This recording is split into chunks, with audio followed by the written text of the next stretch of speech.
Tenemos visita de un tema y sobre un tema que evidentemente ha concitado la opinión pública nacional, evidentemente el caso del hoy exmagistrado Alejandro Moncada. Está aquí la diputada y en su momento juez de garantía, Kathleen Levy. Buenos días, diputada, bienvenida. Buenos días a todos los televidentes. Y el también abogado Giovanni Olmos, quien en su momento también fuera fiscal en el Ministerio Público. Correcto. Bienvenido, días, gracias. Buenos días, diputada. Buenos días, Edwin Cabrera. Hay un tema, a ver, primero que me imagino que ya ahora va a descansar un rato, ¿no? Sí, ya, gracias a Dios. Mucha presión sintió. Sí, claro. Además la del trabajo. Sí, la presión de la ciudadanía, la presión de la defensa, del fiscal también, de las juezas de garantía. Son mujeres con diferentes caracteres muy fuertes y la verdad que la ciudadanía está esperando un castigo ejemplar, ¿no? Tengo que decir, antes de ponerles la ilustración que vamos a usar, que en honor a la verdad hay que advertir que, por un lado, el fiscal Pedro Miguel González evidentemente hizo un trabajo a profundidad, muy serio, pareciera, incluso para los que no somos abogados, muy objetivos, y debo decir que particularmente, y no es porque esté aquí a mi lado, la diputada Kathleen Levy, pareciera, para los que le dimos seguimiento al caso, que jugó un papel de fiel de la balanza entre sus otros dos colegas. Y eso produjo al final un resultado, pareciera, deseado por la sociedad. Pero fíjese qué dijo el expresidente Ricardo Martinelli cuando esta historia de Alejandro Moncada comenzaba. Vamos a recordarlo.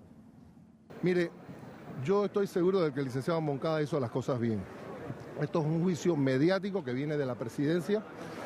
Sencillamente, yo creo que hay que esperar antes de condenar para que el licenciado Moncada presente cómo se hicieron las cosas y qué es lo que hay. Eso dijo Ricardo Martinelli en su momento. ¿Puede justificarlo todo? Evidentemente parece que no, diputada. No, bueno, si llegó a un acuerdo en donde aceptaba dos de los delitos, yo creo que la investigación de Pedro iba más allá. Porque si esto pasaba al Pleno, lo más seguro que eran 35 años. Pero se llegó a un acuerdo porque el sistema penal acusatorio lo permite. Y yo creo que tomó la mejor decisión y fue la mejor decisión tanto para el país como para él. Hay una duda, y a lo mejor incluso también Giovanni Olmos, que fue fiscal, nos puede ayudar. Ayer concluyó el caso en la Asamblea. Ya sí. No se habla más del tema. ¿Qué corresponde ahora? ¿Usted como presidenta remite toda esa documentación al Ministerio Público? ¿O si el Ministerio Público no la pide, no va? ¿Qué pasará? No. Porque, como usted acaba de decir, la investigación de Pedro Miguel González parece que fue mucho más allá. Bueno, hoy casualmente estamos girando los oficios para lo que es Ministerio Público, de las cuentas que siguen incautadas, de los carros que siguen incautados, y ellos tienen que seguir investigando. Nosotros no podíamos tomar una decisión de las cuentas porque nosotros no teníamos pruebas de que si ellos eran terceros afectados o eran terceros intervinientes. Entonces mejor tomamos la decisión de que esto pase al Ministerio Público y el Ministerio Público resuelva, porque nosotros también nada más podíamos actuar con el ex magistrado. La diputada me está leyendo la mente porque yo iba a hacerle esa pregunta, pero la voy a retener ahí esa pregunta. Giovanni Olmos, antes de entrar en los otros detalles, los cómplices y demás, ¿cuál es el trámite? Dice la diputada, remiten esto al Ministerio Público. ¿Quién recibe esto allá? Muy buenos días, gracias, profesor Cabrera. Yo he venido diciendo que, por razón de los principios procesales que fueron leídos atinadamente ayer por la Secretaría del Tribunal, rigen no solamente el sistema penal acusatorio sobre un hecho que es sobre relación al fuero de un exfuncionario, de un exmagistrado, sino que también alcanza la ley procesal a terceras personas, a los partícipes cómplices. Es que si hay un corrupto, hay un corruptor. Ese hecho permitía, a mi juicio, a lo mejor criterio, que el Ministerio Público iniciara la investigación en relación a los terceros, por razón del principio de ultraactividad de la aplicación de la ley procesal. Es decir, que no hubiera puesto a las magistradas o jueces de garantía ayer en el dilema, por ejemplo, de las medidas cautelares, porque ya en virtud de los hechos de terceros, que ya se han, por decirlo, acreditado en cierta forma, hubiera permitido al Ministerio Público, vía Procuraduría General de la Nación, vía Fiscalía Anticorrupción, solicitar igualmente medidas cautelares reales sobre las cuentas. Entonces, ¿cuál es, a su pregunta? Efectivamente, el Tribunal de Garantía constituido en la Asamblea debe remitir toda la actuación a la Procuraduría o a la Fiscalía Anticorrupción de turno para que inicie la investigación, pero esa investigación debió haberse iniciado ya anteriormente, eso no lo impedía, no hay ni un obstáculo para que se hiciera esa investigación. Bien, fíjese, y es lo que más deseo que nos ayuden a entender, porque no todos somos abogados. Ayer, cuando esto concluye, y antes que esto concluyera, mejor dicho, los panameños nos comenzamos a enterar, por ejemplo, de un tío que graciosamente, dadivosamente, filantrópicamente pone su plata a circular entre sus sobrinos o sus amistades. Bueno, ese es el problema de él. Pero si uno le dio un seguimiento mínimo al caso, se dio cuenta que ahí salieron varios conejos del sombrero. Propiedades, préstamos, cheques que se movían de cuenta para otro, etcétera. Pero mientras eso ocurría, no veíamos que el Ministerio Público actuaba y solamente estaban actuando acá en la Asamblea el fiscal y la jueza de garantía. ¿Cómo entender esto? Estamos claros que acá en la Asamblea solamente podían abordar a Alejandro Moncada y a más nada, ni a más nadie, pero en el camino aprendieron cuentas. Concluyo del pedazo que usted nos ha dicho y del pedazo que nos ha dicho el licenciado Olmos, que había elementos para que el Ministerio, con lo que se estaba conociendo, para que el Ministerio Público actuara. Claro que sí. El Ministerio Público podía haber actuado de oficio con la investigación que se hizo con la Contraloría, que la Contraloría tuvo que haber enviado copia tanto al Ministerio Público como al fiscal. Entonces, no era nuestra responsabilidad manejarlo de las cuentas. Lo de ustedes era solamente Alejandro Moncada. Alejandro Moncada Luna. Nosotros no podíamos entrar en los terceros. Sin embargo, y aquí vengo a donde yo quería llegar, que le decía que me leyó la mente, la investigación, y usted también lo advirtió, la investigación de Pedro Miguel González fue mucho más allá, evidentemente. Y al ir mucho más allá, encontraron cuentas. Y al encontrar cuentas, las cautelaron. Ayer, cuando todo el país estaba viendo y oyendo el evento, de pronto se comienzan a poner de pie unos abogados, dice, yo represento a la empresa tal y pido que sea desaprendida. Yo represento y sea desaprendida. Yo represento y somos terceros. Y ahí sí yo me quedé, ¿cómo entender esto de tercero? Pero al final concluyeron que ustedes no desaprendieron la cuenta. Sí, porque no pero podíamos, sí las aprendieron. Sí, pero no podíamos definir, porque era para ayudar en la investigación al fiscal, pero nunca decidimos si eran terceros intervinientes o terceros afectados por la corrupción del magistrado.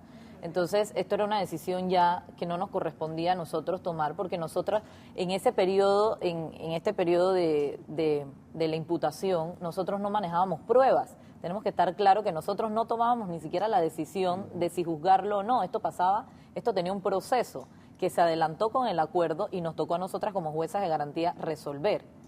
Entonces, es una parte como que nosotros no nos podíamos meter en esa decisión. Licenciado Giovanni Olmos, explíqueme. Si el fiscal ordenó la aprehensión y la jueza de garantía ratificaron o aprobaron la medida, ¿por qué ellos mismos no eran los que podían desaprender?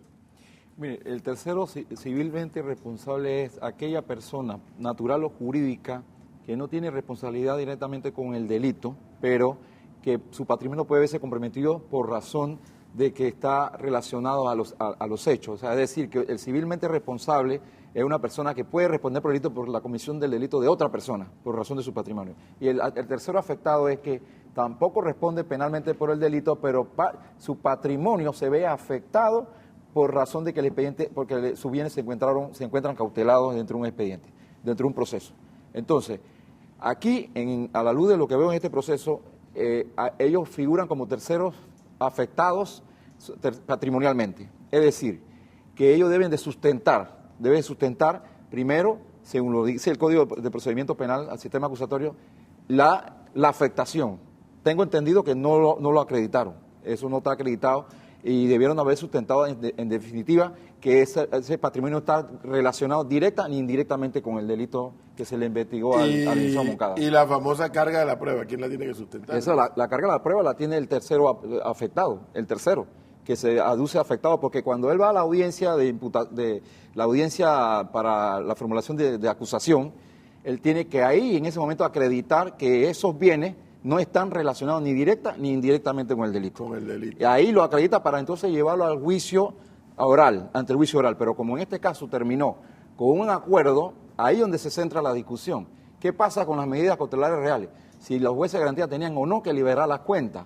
A mi juicio, con todo el respeto de los jueces, me parece que era una situación de que lo accesorio sigue la suerte de lo principal. Ya hay una sentencia, ya hay una decisión, ya hay una decisión de comiso sobre los apartamentos, por lo tanto, si ya ese hecho se dio con relación al fuero del magistrado, me parece, a mi juicio, de que se debió de haber liberado las cuentas. Esa es la opinión Diputada, que a mí me se parece. comenta, usted sabe que este país nuestro es demasiado chico, que ayer cuando ordenaron el desalojo de la sala, porque se dijo que necesitaban silencio para que ustedes deliberaran, se dice que el verdadero debate de ustedes tres, no les voy a pedir que haga una infidencia de quién dijo qué, pero se comenta que el verdadero debate no era La concentración. sino era el tema de las cuentas. Sí, el tema de las cuentas, porque una de las juezas quería liberar las cuentas, porque decía, con esto nosotros estábamos juzgando a Moncada. Con la sentencia ya nosotros no tenemos por qué decidir por estas cuentas. En caso tal vendría siendo. Y la otra decía, no, esto lo tiene que resolver el Ministerio Público. Entonces tomamos la decisión de que mejor lo decidiera la autoridad competente, porque como usted lo ha dicho, este es un país que se escuchaban muchos chismes. Muchísimo. Entonces, al liberarnos, nos sacamos también nosotros, si nosotros liberamos esas cuentas, la gente diría, Kathleen Levy agarró, Zulay Rodríguez agarró o Ana Matilde agarró. Entonces, preferimos salvarnos en salud, mandar esto al Ministerio Público y que se hagan las investigaciones y que si ellos lo deciden, suelten las cuentas y liberen las cuentas, ¿no? Entonces sí, el comentario era fundado, o sea que sí había un debate entre las tres juezas y un debate, me imagino que natural. Bueno, cada uno tiene aquí ya vimos tres personas y cada uno sobre un mismo hecho puede tener una opinión diferente. Una jueza quería liberar las cuentas porque dice, eso no es el problema nuestro, así que liberémosla. Y otro decía, no, que se vaya a la autoridad competente, en este caso el Ministerio Público. Debo entender entonces que hubo una votación de 2 de 3 entonces. Hubo una votación de 2 de 3. Yo creo que siempre, como dice Zulay, yo fui la parte negociante de las dos partes. Ana Matilde es fría, es muy calculadora en lo que es el código. Zulay es un poco más extrovertida y casualmente por eso desalojamos la sala, porque yo decía, esto se está escuchando todos los gritos afuera, es mejor, tenemos tonos de voces muy altos, mejor desalojamos la sala y de ahí tomamos la decisión, ¿no? También en el tema de que nosotros no tomábamos la decisión de en qué cárcel iba a pasar el magistrado. También hubo un debate de una de las juezas decía, no, vamos a mandarlo para la cárcel tal. Entonces nosotros decíamos, pero es que nosotros no tenemos competencia de eso, este es el sistema penitenciario el que decide a qué cárcel lo envía. Nosotros no nos tenemos que meter. O sea, que las tres juezas en varias ocasiones tuvieron debates intensos. Sí, claro que sí, somos tres mujeres de diferente carácter, de mentalidades diferentes y yo creo que eso se iba a dar, ¿no? Por eso el beneficio de que fuera un tribunal colegiado. ¿Cómo le parece a Giovanni Olmos este proceso que hicieron las tres juezas y este debate que sin darnos y sin hacer infidencia nos dice la diputada Kathleen Levy se dio? Es que es un tema muy sensible.